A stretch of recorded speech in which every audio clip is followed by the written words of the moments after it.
قال الله تعالى في القرآن الكريم وهو أصدق القائل تبارك بذكره وتعالى من تلاوته. أعوذ بالله من الشيطان الرجيم. بسم الله الرحمن الرحيم.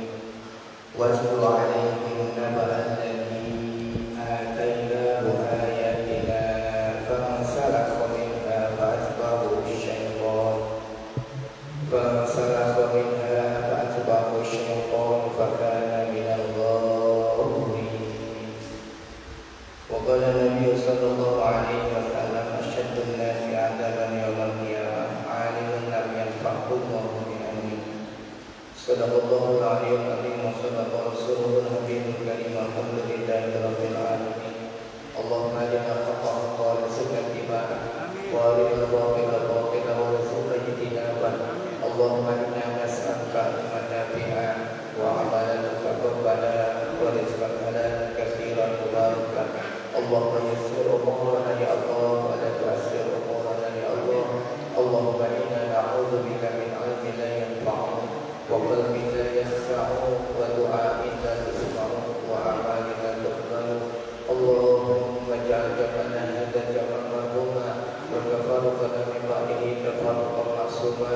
اللهم اجعل أولادنا أولادا صالحا واجعل ذريتنا ذرية طيبة عالما بكتابك وعملا بسنة نبيك محمد صلى الله عليه وسلم برحمتك يا أرحم الراحمين. أيها الناس اتقوا الله حق تقاته ولا تموتن إلا وأنتم مسلمون. أما بعد Syekhul Kiram alladzi lam yuzkarismuh, pengatur acara kesepuhan yang mohon maaf saya tidak sebut nama, yang saya hormati, yang mudah-mudahan senantiasa dimuliakan Allah Subhanahu wa taala. Masyayikhul Kiram, para sepuh ini sepuh khusus kami bermasjid dari Ketua Dewan Kemakmuran Masjid beserta jajarannya, yang mohon maaf saya tidak sebut satu persatu, juga yang mudah-mudahan Allah senantiasa mudahkan di dalam segala urusannya. Teriring puji syukur alhamdulillah atas limpahan nikmat dari Allah Subhanahu wa taala, kita masih bisa bersilaturahim, bermuajahan, bermusahabah, sama-sama niat iktikaf selepas menjalankan salat wajib berjamaah. Semoga semua amal kebaikan kita diterima oleh Allah Subhanahu wa taala. Salawat dan salam semoga dilimpahkan kepada junjungan kita Habibana wa Nabiyana Muhammad sallallahu alaihi wasallam sebagai suri tauladan yang insyaallah sebentar lagi akan memasuki bulan Rabiul Awal atau yang kita sering sebut dengan bulan Maulid, bulan dilahirkannya junjungan kita Habibana wa Nabiyana Muhammad sallallahu alaihi wasallam. Semoga dengan dasar kecintaan kita menjalankan sunnah, memperbanyak salawat, esok hari di yaumil qiyamah kita termasuk umat yang akan mendapatkan syafaatul uzma. Amin ya Allah ya rabbal alamin. Hadirin rahimakumullah, masih pembahasan tentang orang alim bisa diangkat derajatnya tinggi oleh Allah, tapi orang alim juga bisa direndahkan derajatnya oleh Allah Subhanahu wa taala. Orang alim itu orang yang mempunyai ilmu, kemudian permasalahannya setelah berilmu ia mau beramal sesuai dengan ilmunya atau tidak. Maka kuncinya adalah amal. Yang pertama bahwa mencari ilmu itu menjadi fardu ain, kewajiban setiap individu. Maka belajar itu sepanjang hayat. Selama hayat masih dikandung badan, maka masih punya kewajiban untuk taklim. Sehingga seyogyanya sepanjang umur kita yang mungkin angkanya berbeda. Ada yang 30, ada yang di angka 40, ada yang di angka 50, ada yang mungkin di angka 60 dan seterusnya. Maka seyogyanya bertambahnya angka usia, idealnya bertambah ilmu. Idealnya begitu. Setelah bertambah ilmu, lebih idealnya lagi bertambah amal, sehingga seperti ilmu padi semakin berisi semakin merunduk, semakin tawadhu, karena ia meyakini ilmu Allah itu tidak terbatas. Tidak akan ada kesombongan seandainya ia mengetahui hakikat daripada ilmu.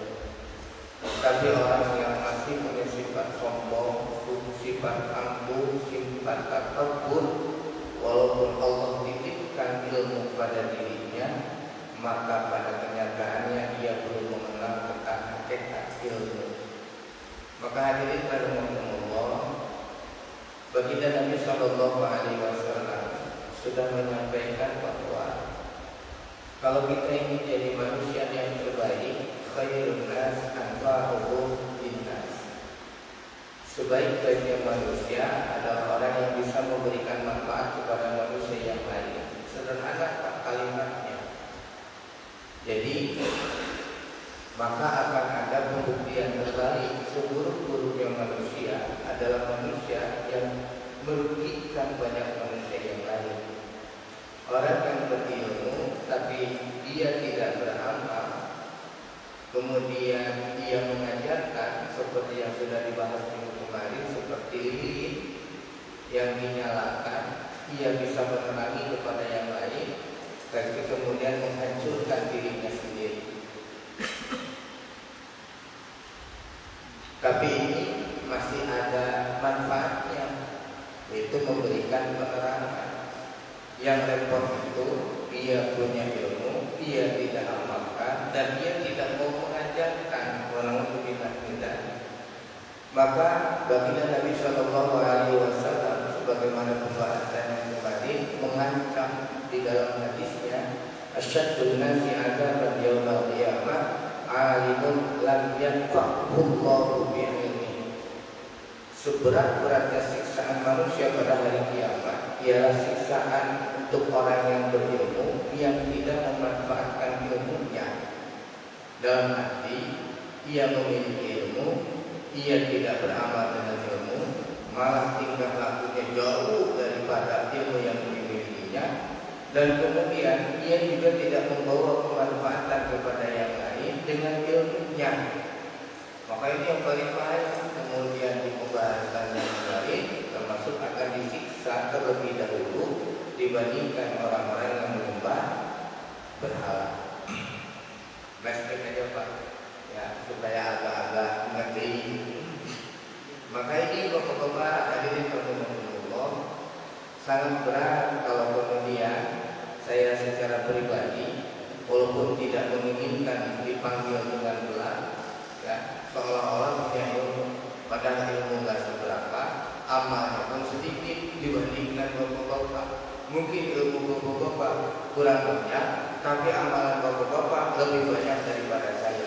Al-Imam Al-Ghazali atau Tuan Syahul Qadir atau ulama-ulama tasawuf lainnya suka mengajarkan jangan menganggap orang lain walaupun dia lebih kecil itu lebih rendah daripada kita. Menganggap orang tua lebih lemah daripada kita, melihat orang miskin lebih balangsak daripada orang. Kenapa? Karena cara memandang orang-orang yang tasawuf itu saat bertemu dengan anak kecil, maka dalam hatinya ia mengatakan alangkah bahagianya si anak kecil karena belum punya dosa. Saat bertemu dengan orang yang dewasa, apalagi sudah tua, maka di dalam hatinya husnudzon, alangkah bahagianya orang tersebut yang diberikan usia panjang, maka amalannya pun, amal kebaikannya pun lebih banyak. Itulah cara berpikirnya. Dan begitu pula orang alim, jangan pernah menganggap orang lain awam, karena belum tentu. Bisa jadi orang yang menganggap dirinya alim padahal lebih awam daripada orang yang dianggapnya awam. Ikhwani fillah rahimahumullah. Maka yang lebih bahaya lagi adalah orang yang kemudian diberi label alim, justru malah menyesatkan. Maka di kita itu suka dikatakan apa-apa yang menyalahi aturan pengadilan itu dikatakan oknum pelakunya. Ada oknum aparat, ada oknum pejabat, ada oknum penegak hukum. Maka kemudian di kalangan alim pun akan dikatakan oknum. Sama. Padahal dipanggilnya kiai, padahal dipanggilnya ustaz, padahal mungkin dipanggilnya buya dan lain sebagainya. Mungkin di antara kita juga pernah mendengar ada pimpinan pondok pesantren yang kemudian melakukan pelecehan seksual, ya, pelecehan seksual terhadap murid-muridnya. Ada guru agama yang pun berbuat demikian. Bukan hanya di agama kita, tapi di agama yang lain juga itu sudah terekspos. Padahal kata orang awam, dia akan orang alim, dia akan orang tahu, dia akan punya ilmunya. Maka kemudian bisa dikatakan untuk di posisi seperti itu, maka orang awam akan lebih selamat daripada orang alim yang malah menyalahi atau berbuat terbalik dengan keilmuannya. Ada lagi kemudian dalam tanda kutip yang kita sepakati oknum itu, ya, kemudian di labeli alim karena hanya sekedar busana, hanya sekedar casing. Setiap pakai udeng, setiap pakai gamis, maka kemudian dikatakan alim. Bapak-bapak yang berumroh, yang sudah berhaji, yang sudah berumroh, maka akan senyum. Karena supir truk, supir taksi di Saudi Arabia itu pakai pakaian gamis, pakai pakaian udeng, kan gitu ya Pak. Hatta petaninya pun demikian. Malah mohon maaf, bukan di dua kota suci, tapi di wilayah Timur Tengah sana, apakah kemudian tidak ada diskotik? Apakah kemudian tidak ada tempat perjudian? Ada.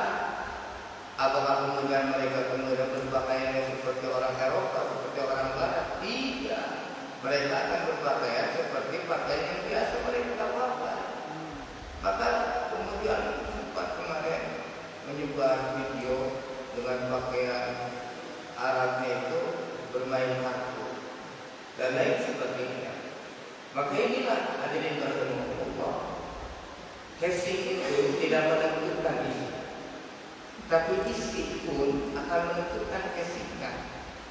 Jadi orang yang berisi, dia tidak akan menunjukkan tentang isinya, tapi yang akan terlihat daripada amal perbuatannya. Hadirin rahimakumullah, orang yang kemudian di label, mohon maaf kita kembali lagi, dilabeli sebagai orang yang berilmu meski tidak beramal dengan ilmunya atau mengajarkan kepada orang lain, tidak mengajarkan ilmunya kepada orang lain.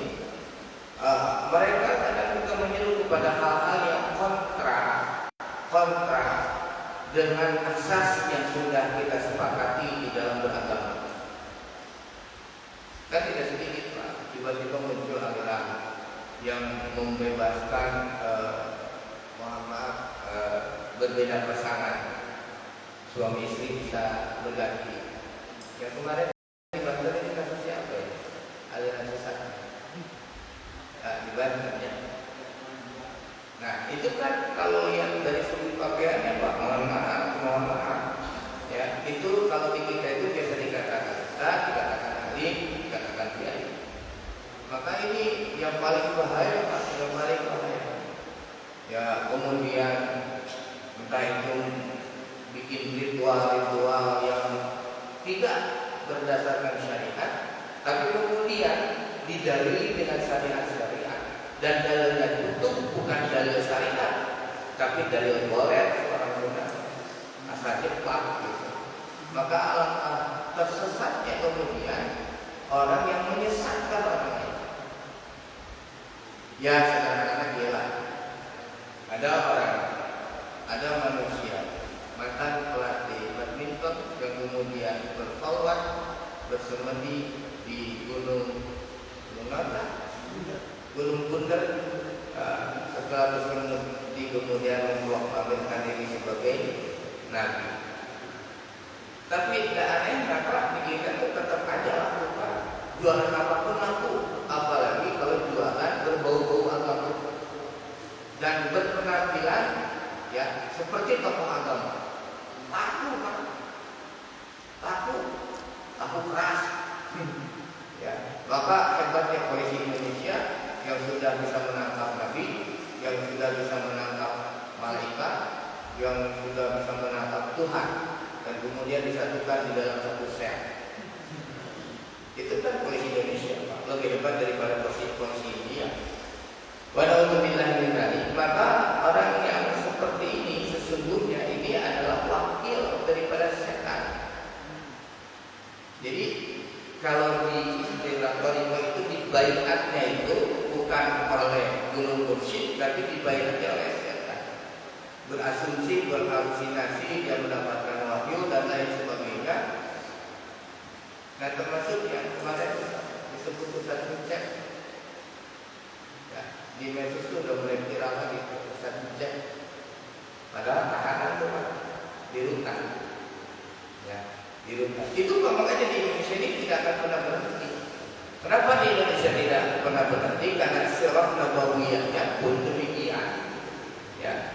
Jadi baginda Nabi Shallallahu Alaihi Wasallam kemudian ada orang-orang yang mengaku sebagai nabi ya, sebagai rasul dan naudzubillah min dzalik. Nah orang-orang ini di dalam pandangan Allah Subhanahu Wa Taala di dalam ayat Quran itu diumpamakan seperti keledai, dan yang lebih parah lagi diumpamakan seperti seekor anjing dalam pengertian hinanya, buruknya, ya, sangat hinanya dan akan dihinakan. Firman Allah Subhanahu Wa Taala, A'udzu billahi minasyaitonir rajim. Masalul ladzina hummilut tawrata tsumma lam yahmiluha kamasalil himari yahmilu asfara. Bi'sa masalul qaumil ladzina kadzdzabu bi ayatillah. Wallahu la yahdil qaumadh dhalimin. Wallahu a'lam bihaqiqatil muradi. Perumpamaan orang-orang yang diberi tugas membawa Taurat. Perumpamaan orang-orang yang diberi tugas membawa Taurat, utusan Allah, manusia. Ada yang kemudian secara langsung diturunkan Taurat. Taurat ini diturunkan kepada Nabi Allah, Nabi Musa alaihi salam. Karena 4 kitab harus kita ketahui, termasuk kepada Nabi siapa Allah turunkan. Di antara kitab Taurat, dan Taurat ini wajib diimani oleh kita. Diturunkannya kepada Nabi Musa alaihissalam. Kemudian mereka tidak membawanya atau tidak mengamalkannya. Jadi kitab Tauratnya mereka pegang, mereka pelajari, mereka kaji, mereka baca, tapi tidak diamalkan. Adalah seperti keledai yang membawa kitab-kitab yang tebal. Namanya keledai Pak, sekolah juga enggak, bisa baca juga enggak. Tidak ada manfaatnya, hanya sekedar memberatkan saja. Sangat buruk perumpamaan kaum yang mendustakan ayat-ayat Allah, dan Allah tidak memberi petunjuk kepada orang-orang yang zalim. Al-Quran surat Al-Jumu'ah ayat 5.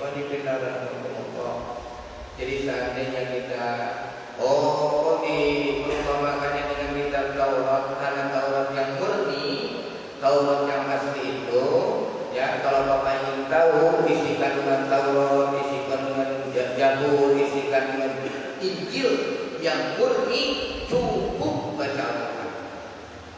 Cukup baca Al-Quran. Maka apa yang Allah firmankan di dalam 3 kitab ya, itu akan terangkum semua isinya di dalam Al-Quran. Maka sah-sah saja kemudian Allah Subhanahu Wa Taala memberikan kisah umat terdahulu yang memegang Taurat, tapi mereka tidak mengamalkan isinya, seperti keledai yang membawa kitab-kitab. Air dina pada seorang begitu, dina pada tidak bermanfaat, ya, percuma dibaca tapi tidak diamalkan. Firman Allah yang lain di surat Al-A'raf ayat 175. A'udzu billahi minasyaitonir rajim. Watlu 'alaihim naba alladzi atainahu ayatina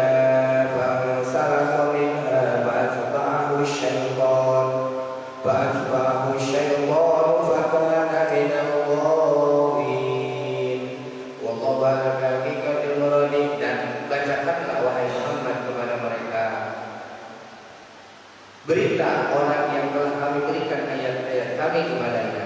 Kemudian dia melepaskan diri daripada ayat-ayat itu, lalu diikuti oleh setan sampai dia tergoda, maka jadilah termasuk orang yang sesat. Allah dari setiap generasi ke generasi, dari setiap kaum ke kaum, itu selalu memberikan panduannya, memutus putusannya, memberikan panduannya. Dengan diutusnya Rasul, diberikannya panduan supaya manusia ini menuju jalan keselamatan. Tapi tidak sedikit kemudian dikhianati, malah kemudian firman-firman Allah dirubah, malah kemudian firman-firman Allah diutak-atik, malah kemudian firman-firman Allah diganti dan seterusnya. Itu ya, maka kemudian ya, karena sudah campur aduk, sudah diganti, sudah ditambah, sudah dikurangi sesuai dengan pesanan, sesuai dengan keinginan, sesuai dengan hawa nafsu, maka sudah tidak otentik lagi.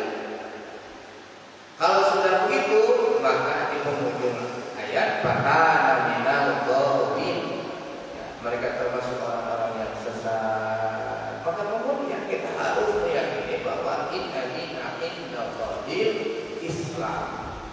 Itu harus kita pegang teguh. Tidak bisa kita samakan misalkan semua agama benar. Kalau semua agama benar, maka kemudian kenapa kemudian nama agamanya berbeda-beda, aturannya juga berbeda-beda dan lain sebagainya. Yang benar itu agama yang Allah turunkan dari mulai Nabi Allah Adam alaihissalam sampai kepada Nabi kita Nabi Muhammad SAW adalah agama tauhid, agama yang mengesahkan Allah. Itu sepakatannya. Ya. Siapapun yang menjadi nabinya, siapapun yang menjadi rasulnya, maka yang dibawa adalah nilai-nilai ketauhidan. Tidak cukup sampai sana, kemudian firman Allah Subhanahu wa taala surat Al-A'raf ayat 176. A'udzu billahi minasyaitonir rajim. Walau syi'na rafa'nahu biha walakinahu akhlada ilal ardi wa atba'a hawa. Famathaluhu kamathalil kalb in tahmil 'alaihi yalhas aw tasrukhu yalhas. Dzalika mathalul qaumil ladzina kadzdzabu bi ayatina faqsusil qasas la'allahum yatafakkarun. Wallahu a'lam ini tentang bahwa orang alim yang tidak mengamalkan ilmunya, yang tidak mengajarkan ilmunya, malah terkadang memutarbalikkan hukum agama Allah, ya, dihinakan oleh Allah dengan sehina-hinanya, diperumpamakan seperti seekor anjing. Dan sekiranya kami menghendaki, niscaya kami tinggikan derajatnya dengan ayat-ayat itu. Jadi orang yang membaca Al-Quran, mempelajari Al-Quran, mengkaji Al-Quran, kemudian juga ilmu-ilmu yang lain, ilmu-ilmu agama, maka Allah akan tinggikan derajatnya. Yang fa'ilal ladzina amanu minkum walladzina utul ilma darajat. Allah tinggikan derajatnya, ya, untuk orang-orang yang diberikan dititipi ilmu oleh Allah Subhanahu wa taala. Tetapi dia cenderung kepada dunia. Nah, tapi sebagian manusia kemudian ada yang menjual ayat-ayat Allah dengan harga yang tidak seberapa, cenderung kepada dunia dan mengikuti keinginannya yang rendah. Kalau umat-umat terdahulu kemudian ayat-ayatnya banyak yang diganti, banyak yang disalib, banyak yang dihilangkan, banyak yang ditambah, mohon maaf, maka kemudian dikatakan pembaharuan dan lain sebagainya. Maka perumpamannya seperti anjing. Jika kamu menghalaunya, dia julurkan lidahnya, dan jika kamu membiarkannya, dia menjulurkan lidahnya juga. Jadi anjing itu kebiasaannya memang ngelel di orang Sunda, ya, menjulurkan lidah. Kalau manusia yang biasa menjulurkan lidah itu kan manusia yang tidak punya otak, ya, dalam tanda kutip gila, ya. Orang normal itu kan bilang kan gitu ya. Nah, seperti anjing. Jadi dia dia mungkin punya di kepalanya tentang ilmu Allah, tapi dia tidak bisa gunakan untuk dirinya sendiri. Ya, kemudian juga dia tidak bisa memberikan kemanfaatan untuk orang lain. Nah, maka si posisi anjing ini kadang-kadang memang membahayakan makhluk Allah yang kategorinya najis, mughalladh. Masya Allah. Demikianlah perumpamaan orang-orang yang mendustakan ayat-ayat kami, maka ceritakanlah kisah-kisah itu agar mereka berpikir. Jadi hadirin rahimahumullah, dari zaman dahulu memang terkadang orang alim, orang yang dalam tanda kutip oknum alim ini sering dimanfaatkan, sering dijadikan tameng, sering dijadikan pemecah belah dan lain sebagainya. Itu dari umat-umat terdahulu juga sudah begitu, ya, sudah demikian. Jadi kemudian disinyalir bahwa menghancurkan umat Islam terutama khusus di Indonesia itu ya adalah bukan dengan cara peperangan. Orang Eropa sudah mencoba, orang Belanda terutama ya, sudah mencoba hal itu, tapi ternyata Indonesia alhamdulillah. Ya. Maka kemudian memang disusupi di semua lini, ya, di semua lini. Maka kondisi sekarang antar umat Islam kadang-kadang hanya berbeda kunut dan tidak kunut, bikin masjid baru. Antara azan awal dan tidak azan awal, kemudian pindah masjid. Antara tahlil dan tidak tahlil, kemudian tidak bertegur sapa. Itu dihembuskan, Pak. Dihembuskan. Memang seperti itulah al-Islam mahjubun bil muslim. Islam itu akan saling menghalangi sama umat Islam. Bukan Islam yang tahu, yang ahli dan kemudian dia tahu arah daripada esensi ilmu agama. Tapi orang yang kadang-kadang bersikukuh merasa pendapatnya lebih benar daripada orang lain. Kalau orang sudah bersikukuh bahwa pendapatnya lebih benar daripada orang lain, apa bedanya dengan sifat sombong yang dimiliki oleh iblis laknatullah? Karena ia bersikukuh merasa lebih mulia daripada Nabi Allah Adam. Maka baginda Nabi Shallallahu Alaihi Wasallam sudah mengajarkan irhamu man fil ard yarhamkum man fis sama. Berbelas kasihan kepada orang-orang yang ada di muka bumi. Dan baginda Nabi juga tidak mengatakan hanya yang seagama, hanya yang seakidah. Ini ibadah sosial. Maka seandainya kita bisa berbelas kasihan kepada makhluk yang ada di muka bumi, makhluk-makhluk yang ada di langit akan memberikan kasih sayang kepada kita. Maka antar sesama umat Islam ya, harus saling harga menghargai, harus saling toleransi.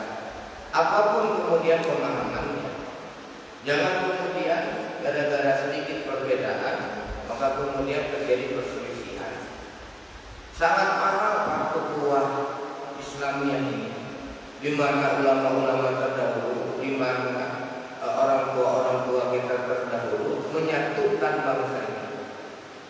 Dan sekarang karena kita mayoritas, maka sasarannya memang kita umat Islam.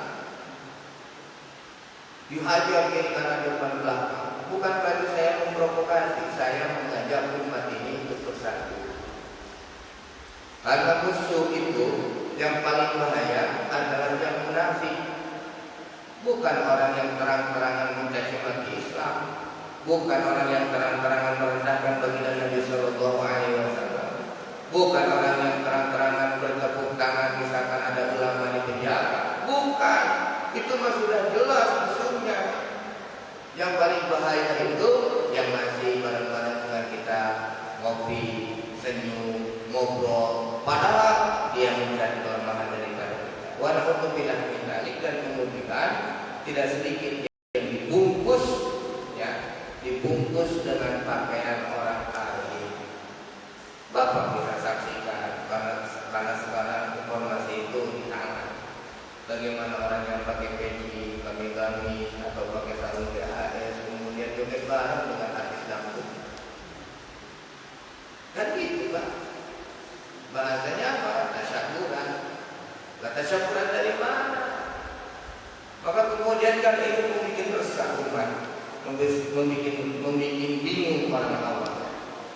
Nah kalau yang pakai pakaian dianggap alim saja kemudian melakukan itu, maka orang awam lebih daripada itu nanti melakukan. Nah, ini yang paling bahaya.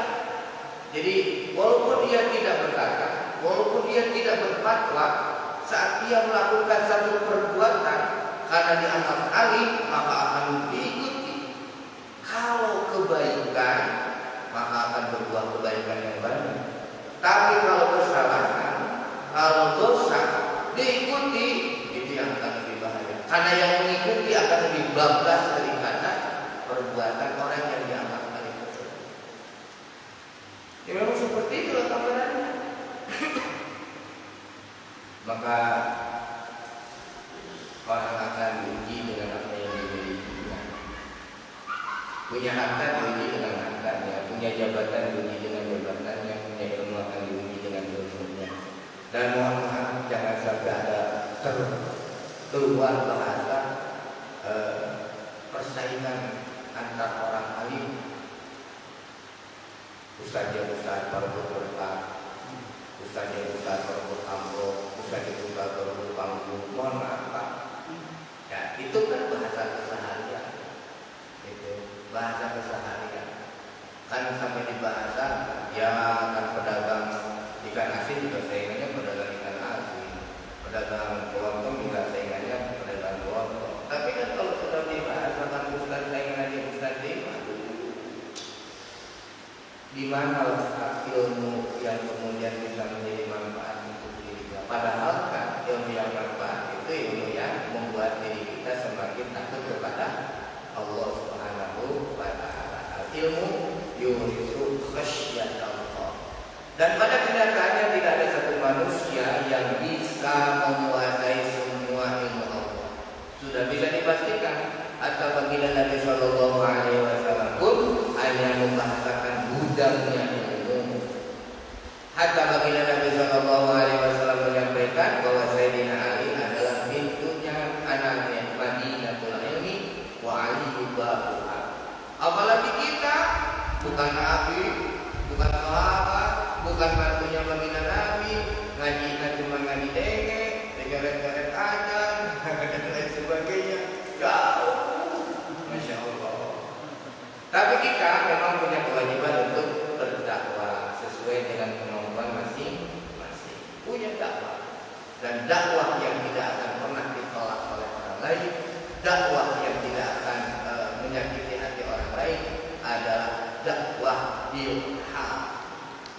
Dakwah dengan perbuatan. Biarkan tetangga kita mungkin belum punya keinginan untuk sampai ke masjid, ya. Biarkan dia melihat Bapak setiap hari, walaupun sudah pakai tongkat, walaupun usia sudah tua.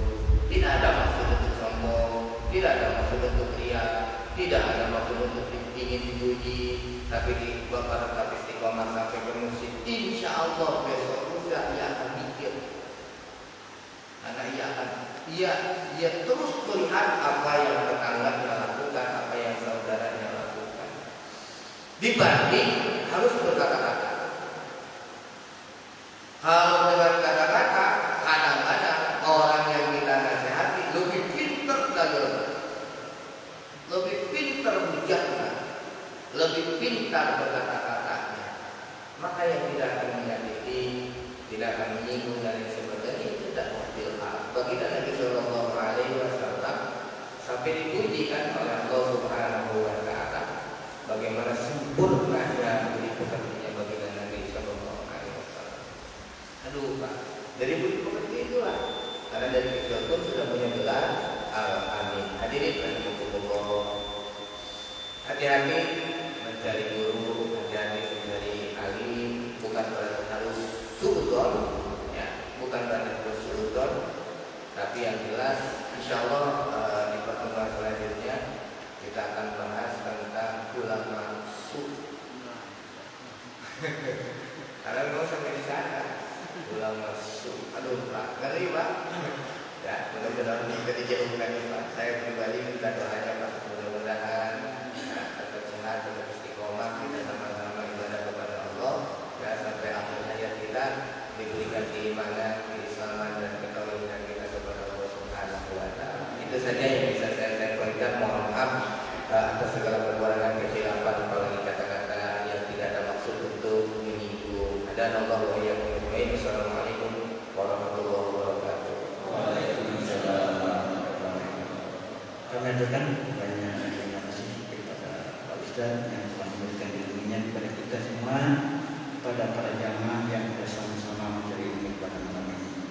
Mari kita tutup pengajian pada malam ini dengan pembukaan sifat, hamdalah dan doa kepada Tuhan. Astagfirullahaladzim, alhamdulillahirrahmanirrahim, subhanakallahumma wa bihamdika, asyhadu an la ilaha illa anta, astaghfiruka wa atubu ilaik. Assalamualaikum warahmatullahi wabarakatuh.